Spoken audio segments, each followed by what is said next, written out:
All right, is everybody in a little bit better spirits now? Anthony Santander signs with the Blue Jays. It looks like they might make more moves. What's going to happen next?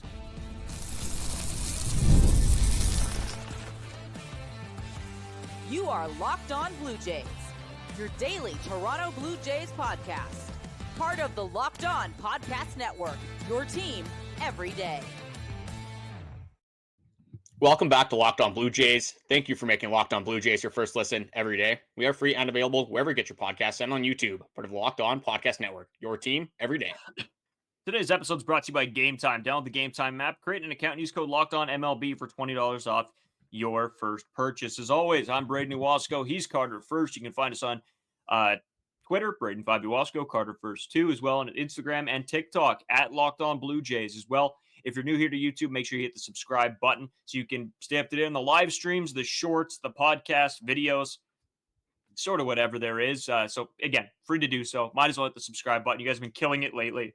We're over 2,000. We hit our goal pretty quickly. We know that was our next big milestone. So you guys are absolutely killing it. The comments have been great. Even when we disagree with you, we love having those conversations. So make sure you guys keep commenting as well. Discord link is down in the description if you guys want to talk Blue Jays with us any time of day. But a lot to get into on this Wednesday episode. It just seems like news was dropping like crazy. I said at the end of last week, I believe it was on the Friday episode. Maybe it was Monday, actually, that I said, wow, I think there's going to be lots of news to come this week. I just have a gut feeling. Sure enough, the next day, yeah, it was Monday because it was the next day, the Blue Jays signed Anthony Santander. It was absolutely huge. Or it was actually the same day. It was Monday, I guess. So crazy sort of events here. It's a guy that me and Carter, we talked about him probably before the offseason started.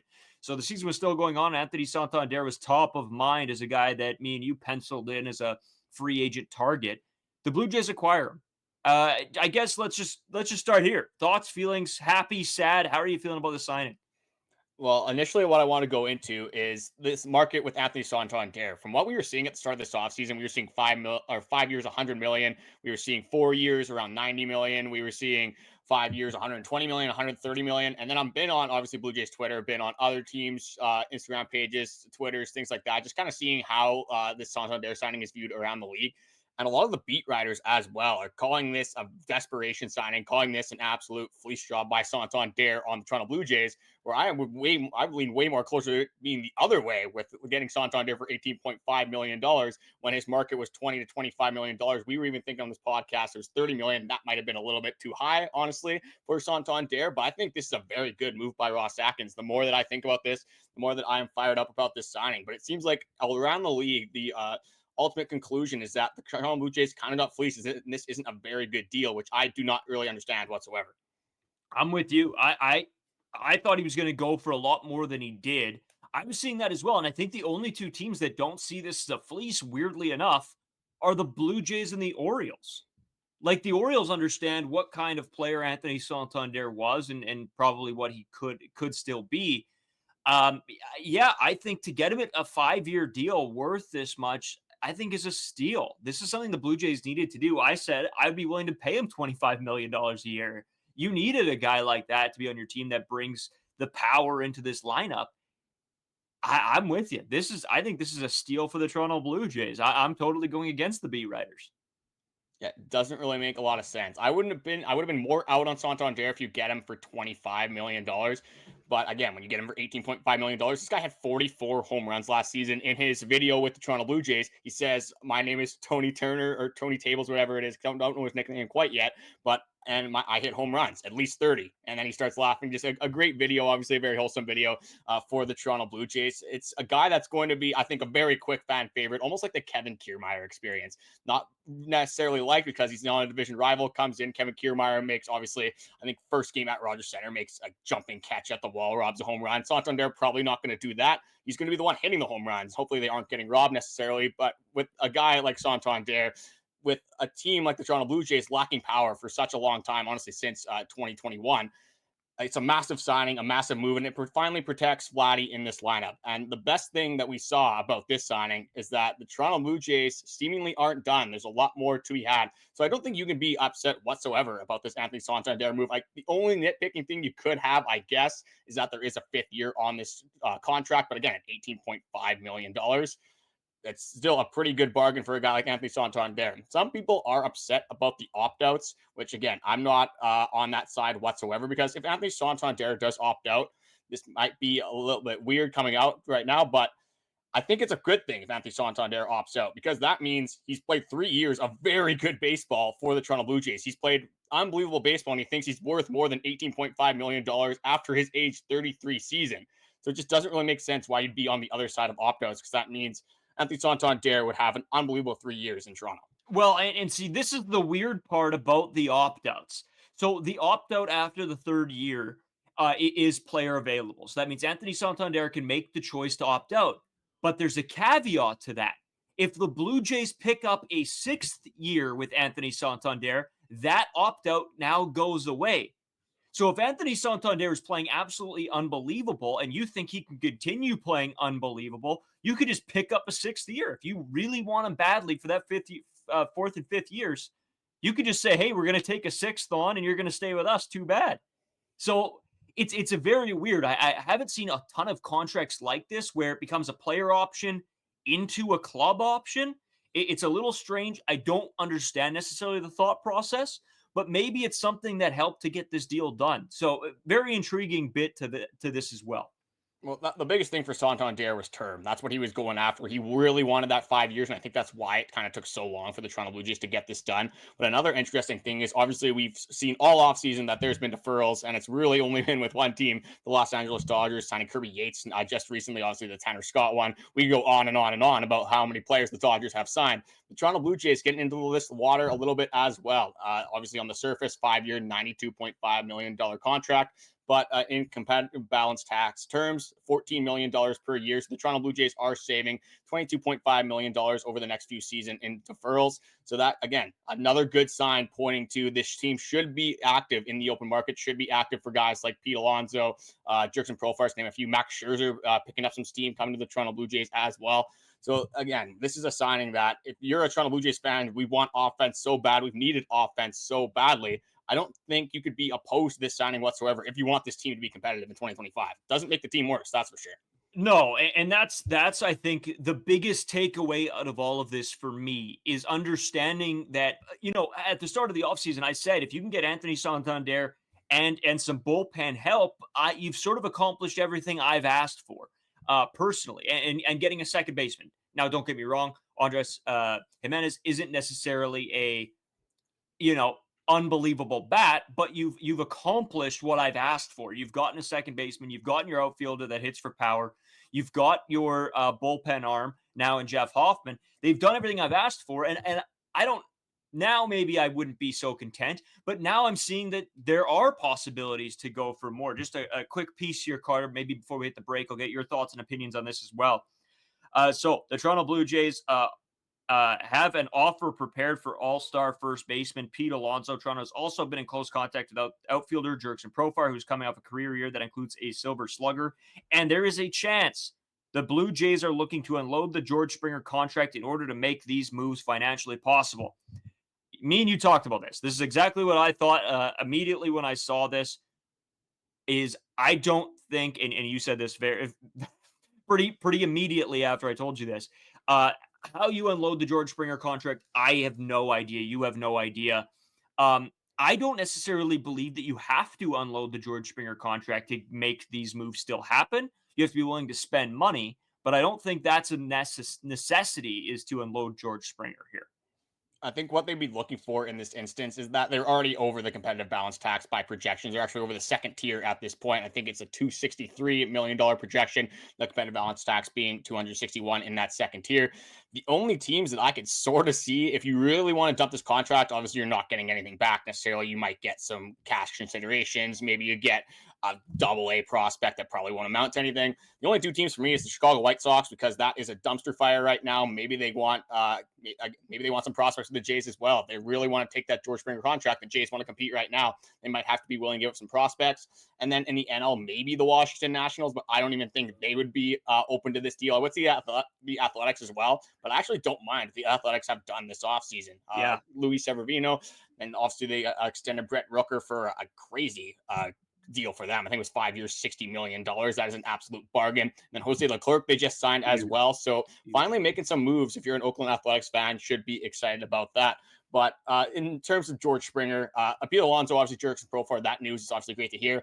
But I don't expect anyone to be willing to take on that George Springer contract, especially how this last season has gone. But here, I'll let you answer to that, and then I got one more thing on Santander after. Yeah, totally. Just a quick rebuttal to the whole George Springer thing before we get into sort of what's next for this club. Where can they go? The Pistol Pete of it all, Pete Alonso of it all. We'll get into all that, but just sort of another note here on the George Springer thing. You still need capable outfielders, and I had a conversation actually with somebody in the comment section talking about why George Springer won't be center fielder at the start of this season. And maybe he will, maybe he won't be. He's a capable outfielder still. He's a capable defensive player. And you go into this knowing what George Springer can do at the plate. You're hoping, obviously, for a bounce back that me and you don't necessarily see as possible, but it could, in theory. So why dump that player when you could go and sign Santander and Jurickson Profar and then have one of them DH anyway, and you still have George Springer as an option in the slight but possible chance of a bounce back year? It gives you options. And if you're already spending a ton of money, you might as well keep spending a ton of money and have a player there as backup. Like you said, or like I talked about with injuries, including the Dalton Varsho injury, you're going to need guys on the defensive side of the ball as well that can slot in. And if you're trying to make a competitive baseball team, if Anthony Santander or Dalton Varsho, or say you get Jurickson Profar, whatever goes down, I hate to say it, but George Springer isn't a bad option as your third, fourth outfielder. See, I'm going to disagree on this one and completely disagree. I don't really see the validity there, because you just saw what you can get for $25 million. You got Anthony Santander for 18.5. Anthony Santander is 4 times the player that George Springer is at this point in their careers. And this kind of loops into what I wanted to go into as well. If you're able to dump that George Springer contract, I don't know if it would necessarily be all of it. Maybe a team needs half is more realistic. Even if it is an option, I don't think this is a realistic option. But if you have a chance to dump that George Springer contract, you are doing that immediately. You are asking no questions. You are sending him. You're packing his bags for him. We'll go to Toronto and pack his bags for him. He is getting out of Toronto as soon as we possibly can, because there is so many more free agents that they can go after. Maybe this opens up for Pete Alonso. Maybe this opens up for Alex Bregman. Maybe it opens up for Jurickson Profar, Jack Flaherty. We can keep going down the line.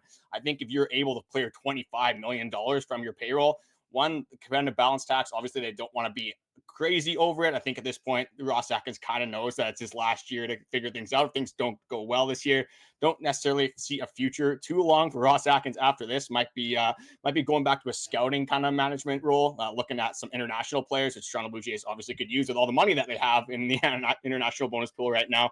But this loops into the kind of the Santander thing that I wanted to go into, and the kind of the overpay things that people were saying about Anthony Santander. You have George Springer at $25 million, Anthony Santander at $18.5 million. I think it's no question Santander is the better baseball player right now. But I wanted to compare that Santander contract to a few around the league and just what other guys similar paid to Anthony Santander were producing last season. So the first one is Masataka Yoshida from the Boston Red Sox. He is at $18 million AAV. Again, it's not everyone's going to be 18.5, because I don't know if there's actually any other player that has an AAV of $18.5 million on the dot, but it's in the same realm. So with Yoshida, 1.4 WAR last season, 10 home runs, 56 RBIs, a 765 OPS. That was in 108 games. Starling Marte, another guy, $19.5 million AAV. So that's obviously over Santander. He had a .7 WAR, 7 home runs, 40 RBIs, and a 715 OPS. That's in 94 games.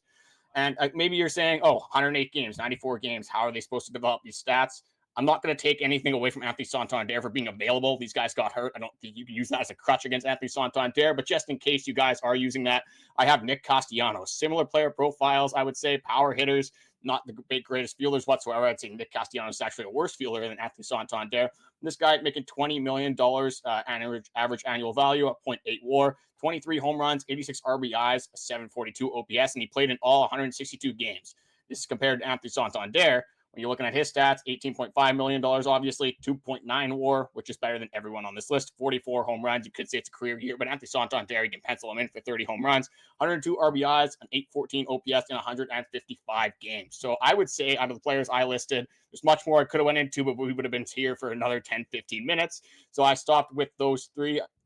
With Anthony Santander, I don't see how people are calling this an overpay whatsoever. It just absolutely blows my mind that people are this opposed to a guy like Anthony Santander. And not as much Toronto Blue Jays fans, but a lot of takes around the league. No, I've said this time and time again. This is not an overpay. And I don't necessarily strictly believe in overpays. You're going to pay the player what you believe he's worth and what it takes to get him on your baseball club. Anthony Santander was everything to this baseball club this offseason. They needed him. So to pay the guy $18.5 million, to me, Carter, means nothing. That, to me, that's pennies on the dollar of what you might have had to pay to get a guy of this caliber to Toronto. And just to back up what I was saying about the George Springer in accordance to sort of the whole Anthony Santander of it all. Anthony Santander is above and beyond a better baseball player than George Springer right now. There's no question in my mind about that. What it comes down to is if the chance was that you were able to still keep George Springer and make the other moves that you need, I don't think that's the worst thing in the world, because I don't necessarily believe that there is a team, maybe the White Sox, maybe you're right, maybe they would take him on, but to take on an $18.5 million contract for George Springer, 25. I just think that's Santander. 25. Yeah, sorry, Santander's $25 million for George Springer. I just think won't happen. So I think if you can still go out and make those moves in Jerks and Profar, Pete Alonso, Alex Bregman, whoever it may be, I think you're going to have to accept that George Springer is going to be a part of this team, and you're going to have to accept that you're going to have to pay him that money. And I don't necessarily believe that there is a move to be made. So I'm sort of talking myself out of this George Springer deal because I think that is just wishful thinking, and I don't think it's going to happen. So you have to plan accordingly. And accordingly would be, hey, we're going to have to allocate $25 million to this guy. Now, how can we work around that in signing other guys? Is that a possibility still?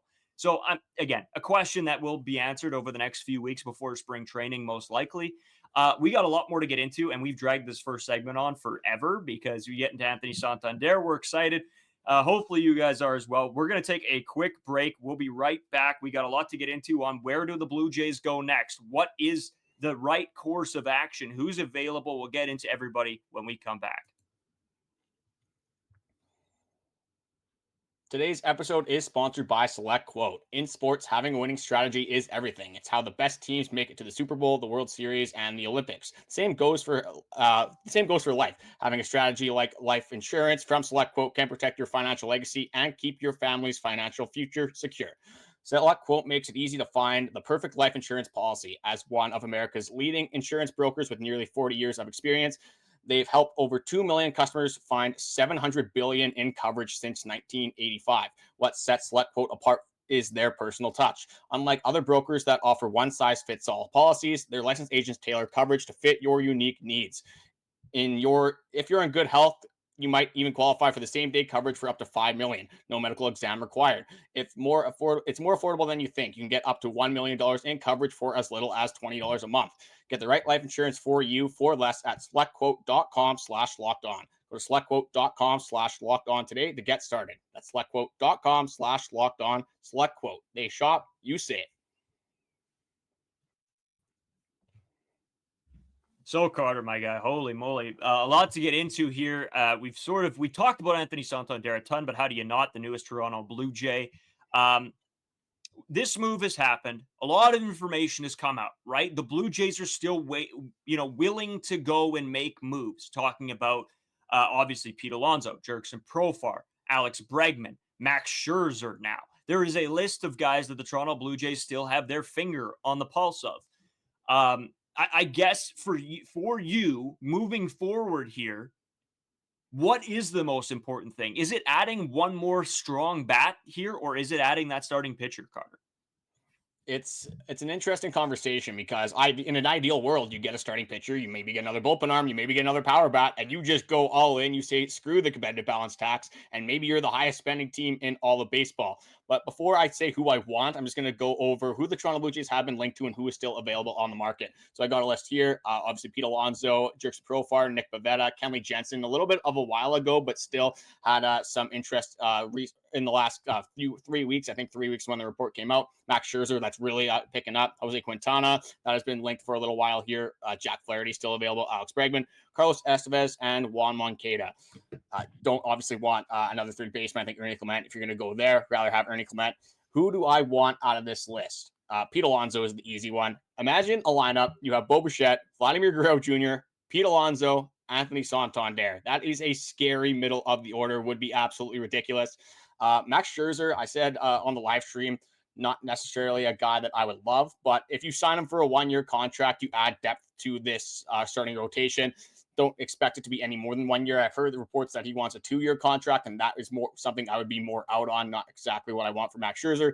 But at the end of the day, Ross Atkins seems like he really wants to compete, and he's going to do almost whatever it takes to make this team competitive in 2025. So Pete Alonso obviously would be the number one. This guy automatically makes your offense so much better. In the AL, the Toronto Blue Jays are projected to have the 4th best offense. You get Pete Alonso, you're probably number one at that point. The home runs, which we've been lacking for such a long time, would be absolutely amazing. And then the next one would be a starting pitcher. Again, Max Scherzer is probably the most likely, but they've still been linked to Jack Flaherty. That would be a bigger signing. The term with him is around 3 years at minimum, might even go up to 5 years. So that would be more of a commitment. Jose Quintana is kind of the same idea, 3 to 5 years in there. And then Nick Pivetta. I'm not really in on Nick Pivetta once again, but I do think that is a more realistic signing than a guy like Jack Flaherty or Jose Quintana. So at the end of the day, Pete Alonso would obviously be my number one. And then if you can just get a 4th or 5th rotation guy to add some depth to the starting pitching at the trade deadline, you pretty much get Alek Manoah back. That's going to be around the time frame that he comes back. So it's almost like a free trade acquisition in a sense for the Toronto Blue Jays. So if you can get to that point and keep your starting pitching healthy and survive, and at least keep yourself competitive, you can throw Alek Manoah into the mix, and I think this could be a very good starting rotation in 2025. Yeah, I agree with you. So I want to go back a little bit here. We had an episode with talking about Jurickson Profar and how I said I don't think Jurickson Profar is a big enough move, doesn't move the needle enough for this team. Well, that was before the fact that we acquire Anthony Santander. Anthony Santander is the big move. Jeff Hoffman's pretty huge too, but Anthony Santander is your big move. So if you get Jurickson Profar as a side piece for Anthony Santander, that's an excellent move. Then I'm all in. Get him to come here. I think that's a great addition. Do I like Pete Alonso better? Absolutely. Who doesn't? This guy is he's shown that he can do it. There's no question marks. With Jurickson Profar, there's a little bit of that. Can he do the same? Is it a 1 year, one and done year sort of thing? Or can he do it consistently? So that's the only thing that scares me about Profar. But I think, again, if you bring him in now that you have Santander, I don't hate that whatsoever. The pitching aspect is an interesting one now for me, because I think if you can move Yariel to the bullpen by acquiring one more starter, I think that doesn't just help your starting rotation. Now it helps your bullpen. You have your long relief guy in Yariel Rodriguez, and then it sets you up into the back end perfectly with guys being able to have days off because you got 3 or 4 great bullpen arms that should be able to get you through a game. So I think a starting pitcher now is a big component. The only thing that would be bigger for me is if you sign Pete Alonso. If you can sign Pete Alonso, I'm all in. I might be wearing a Blue Jays World Series t-shirt that I can find every day for about 200 days. So realistically, yes, I think pitching's huge, but Pete Alonso is even bigger. I think that really carries an offense, having Bo, Vlad, Santander, Pete Alonso, all in the same lineup is just absolutely insane. Yeah, for me, I think on the list of like what I would want, like from the first top three, we'll say is Pete Alonso. If we can get Alex Bregman, don't necessarily see that happening. I would have Pete Alonso over a starting pitcher. Then you'd also that'd be my number three would be a starting pitcher, and then probably number four would be Jerkson Profar. But if this team gets Pete Alonso and they get, I don't care who the starting pitcher is, as long as he has MLB experience, some sort of veteran. They get Pete Alonso, I am going to be all in on this baseball team. This would 100% be a playoff team. This team actually might be able to compete in the AL East for that AL East division title. And I, again, did a little bit of an exercise with Pete Alonso if he was injected into this lineup. Obviously, we talk about it on the podcast all the time. No home runs were hit last season. You had one guy over 20 home runs. That's Vladimir Guerrero Jr. You had Pete Alonso. You already have Anthony Santander. That triples the amount of guys that you had hitting 3 home runs. So I averaged it out over the last 3 seasons on like the average home runs that these guys were hitting and what the lineup could look like if the Toronto Blue Jays signed Pete Alonso. So we have George Springer, obviously coming off a horrendous year. Don't think it can get too much worse than what it was in 2024. But over the last 3 seasons, he has an average of 22 home runs. Bo Bichette, including last season, obviously, where he was horrific. We expect that to get a lot better. But his average is 16 home runs. Vladimir Guerrero Jr. at 29. Anthony Santander at 35. Again, if you move Pete Alonso to number 4, that's probably what I would have. But Alonso has averaged 40 home runs over the last 3 seasons. He's had obviously a little bit more than 40 home runs in some years, a little bit under, but 40 home runs, you're adding that guy to this lineup, absolutely ridiculous. Alejandro Kirk, that almost was going to be our number 4 hitter at a time, would not have been very fun, but you have him at number 6 here. 9 home runs. Anderson Jimenez has 14. Will Wagner, if he hits similar to what he did last season, I just kind of multiplied his games. He only played 30 or so games. I think it was 24 was the exact number, but he would have around 12 home runs. Then Dalton Varsho, I know he's going to miss some games, but I still used his average, and he would have 22. Then you go to your bench, 8 home runs for Loperfido. Ernie Clement would be 6 home runs. Tyler Heineman, the backup catcher, use projections for that one, 4 home runs. And Aurelvis Martinez, this was a little bit of an iffy one. So what I did is I added the minor league home runs in the last 3 seasons, then divided by 2, just because obviously the MLB is a little bit tougher to hit in than AAA is, but that's still 15 home runs.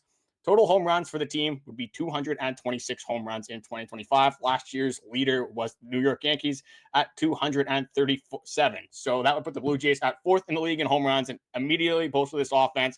I would make the Toronto Blue Jays a whole lot of fun to watch, kind of like the 2021 vibes that we would get in 2025 if they somehow do get Alonso. Yeah, man. I couldn't imagine a lineup with those 3 guys in the heart of it.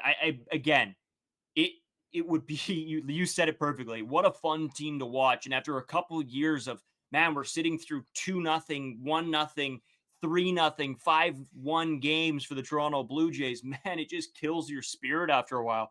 At least, like, I think we brought it back to the fact that, at least if these guys are hitting the baseball, scoring runs, and they still lose games, well then, yeah, that sucks. But at least it's somewhat enjoyable baseball. And I agree. I think you add Pete Alonso into this lineup, and this immediately becomes a playoff team. I don't think it's, they might scratch in as a wild card, but probably not. Now it becomes they could lead the AL East and very possibly. The starting rotation right now, still Kevin Gausman, Jose Barrios, Chris Bassett, Bowden Francis, Alek Manoah, I'll throw in there for now, but Yariel Rodriguez is still very good. That's still a very good starting rotation. Yes, another guy in there would be awesome. But I think Pete Alonso has to be now the number 1 target that all of Toronto Blue Jays fans are looking for as the next big signing. In saying that, I want to talk a little bit more. I know we're talking a ton about Anthony Santander, but how do you not? Just a couple more things on him that I have, his reaction to with the media a little bit, and then a weird stat, but something I found a little bit interesting that I want to get into. So, Carter, I think let's take a quick break here. Come right back with all of that. Today's episode is brought to you by Game Time. You guys know how much I love Game Time. I use it for all my ticket purchases. I love going to live events, whether it's sports, music, comedy, concerts, theater. One of my favorite memories was attending a concert last year. The energy, excitement, everything. It was unforgettable, unbelievable time. And it's all thanks to Game Time. Now, Game Time has made it even easier to get tickets for your favorite events with their new feature, Game Time Picks. This feature filters out all the fluff issues, only the incredible deals on great seats. You don't have to waste time searching through thousands of tickets. I'm telling you guys, just went to the Vancouver Canucks Winnipeg Jets game a couple weeks ago. Game Time Picks was awesome. It showed me the best deal. I had to purchase those ones because it was above and beyond anything else I would have found. I looked through a bunch of other ticketing sites, and nothing was giving me as good of a deal. Take the guesswork out of buying tickets with Game Time. Download the Game Time app, create an account, use code Locked On MLB for $20 off your first purchase. Terms apply again. Create an account, redeem code LOCKEDON MLB for $20 off. Download Game Time today. What time is it? Game Time. Carter, just a couple interesting bits on Anthony Santander that I had to go into. I had to screenshot a bunch of these. This was Anthony Santander talking to Blue Jays media today. I can't wait to be with my brothers on day one of spring training and work hard, get better every single day, and go after the championships that we're looking for. I don't know if there is anything more he could have said than, hey, I want to put him in the work with this team. He looked excited throughout the entire media day, Carter. He did. He looked like this is a place he wanted to be and somewhere he was excited to be. You know, some guys roll into media day and, you know, they're excited about the contract, but you can't really see it on their face. Anthony Santander, you can see it on his face. I think being with Alek Manoah, being with Vladdy, being with Bo, I think it's going to be great. Oh, it's going to be amazing. How can you hate again? How can you hate on this signing? Obviously, Alek Manoah doing some recruiting. We had Vladimir Guerrero Jr. doing some recruiting as well. That's kind of what you saw with Los Angeles Dodgers. Shohei Ohtani obviously bringing in a ton of guys to that team this offseason. But what Ross Atkins said with Anthony Santander, another thing to get excited about is saying we had a jersey floating around our office with your name on it all offseason. So obviously this was very mutual. They were engaged in talks for a very long time. And I got a quote here from Santander as well. It says, from day one, I was always hearing Toronto, Toronto, Toronto from all the people around him. Close with obviously Victor Martinez, and then I said the Vladdy and Alek Manoah part. It's just something to get excited about. A guy that is going to be here for a significant period of time. A guy that can hit home runs. Tony Taters. I finally got the nickname figured out. Hopefully, I can keep that in my head. And obviously, it's going to be a nickname that we're going to be hearing for a very long time. Or, well, 3 years. I don't know if that's a very long time, but it's a long enough time right now. I'm focused on this year, obviously, and that's all that we can really worry about. That is the season in front of us. So. With Anthony Santander, just again, protection with Vladdy obviously might help with other free agent signing. This kind of shows that the Toronto Blue Jays are willing to compete, are willing to sign some free agents, and are serious about competing and trying to make the playoffs in 2025. So it's all signs are pretty positive on this podcast. It's nice that we have had a kind of a positive podcast to talk about because the majority of this offseason was very negative. I want to go back to Pete Alonso one more time. I don't want to say that just because we signed Santander, we're entitled to every single free agent. I still have the hurt in my heart from all of these free agents that we missed out on. The Max Frieds, the Teoscar Hernandezes, the Corbin Burns, the Roki Sasaki's. So I don't want to sound like we're going to get every single free agent now just because we signed Anthony Santander, but it doesn't make the team worse, and it can't hurt with other free agents that might want to come to Toronto. That's a big piece to this, Carter, that hasn't really been talked about yet. How much does Anthony Santander signing in Toronto now make this a place to be? You see, for a guy like Pete Alonso who could hit behind Anthony Santander and Vladimir Guerrero Jr., not even including Bo Bichette in that conversation, you see how dangerous I think this team could be. And I know there's going to be people that'll argue that this doesn't matter. The Blue Jays aren't going to be good. You know Bo Bichette's having a bounce back. I think the writing is on the wall for a decent season from Alejandro Kirk. Obviously, Dalton Varsho coming back will be huge. Hopefully, he can find the bat again. But I think this team could look dangerous with an addition of, one more piece. And I think that this Anthony Santander signing, as much as I don't want to, get that excited, but I do think that it does help bring in other guys. It has to, right? It wouldn't hurt, right? Like a guy just hit 44 home runs, was third in the MLB. You got to think that it's going to be only a positive sign in Toronto. If the team is like this, if this is it, again, I don't think so from all the things that Ross Atkins has said, all that we've been hearing from the insiders around the Toronto Blue Jays media, we can expect a few more signings, and hopefully they are some bigger signings. But even if this is the team that they are running into 2025, definitely wouldn't go as far to say AL East. Would I even say playoffs? I'm not sure if I'm even there yet with this baseball team. But at least it would be better than 2024. I don't think from the offseason moves that we have made that this team could get any worse than it was in 2024. And I just want to end it with this, especially for guys to the podcast, as fans of the Toronto Blue Jays. Why would you want your baseball team to suck? Why would you want to just prey on the downfall of the Toronto Blue Jays? Maybe you want Ross Atkins gone so badly that you want this team to be bad, and then he finally gets fired, and then you're still depressed because this team is rebuilding. I want this baseball team to be good, especially guys that are going to be talking about this team for 5 days a week, every single day, recapping all of these games. I'd much rather have a good baseball team, a competitive baseball team, than be just kind of a sore loser about it. Oh, the Blue Jays aren't doing enough, this, and that, whatever. I'd rather be more positive, get a little bit excited about this baseball team, and hope for good things this upcoming season. Yeah, dude, I'm with you. I get all the, the negativity surrounding this team sometimes. I do understand it, and I'm a part of it. Don't get me wrong. When things aren't going well, it sucks. But I think when you do get something good, I think we tend to, try to find the negatives, and we've seen a little bit of that in the comments. Take a step back. Remember that this is still baseball. Have some fun. You just got a guy that just hit 44 home runs last season. Maybe try to have some fun and think, okay, maybe this does go well. Just have a little bit of something. Otherwise, it just won't be a fun year for yourself.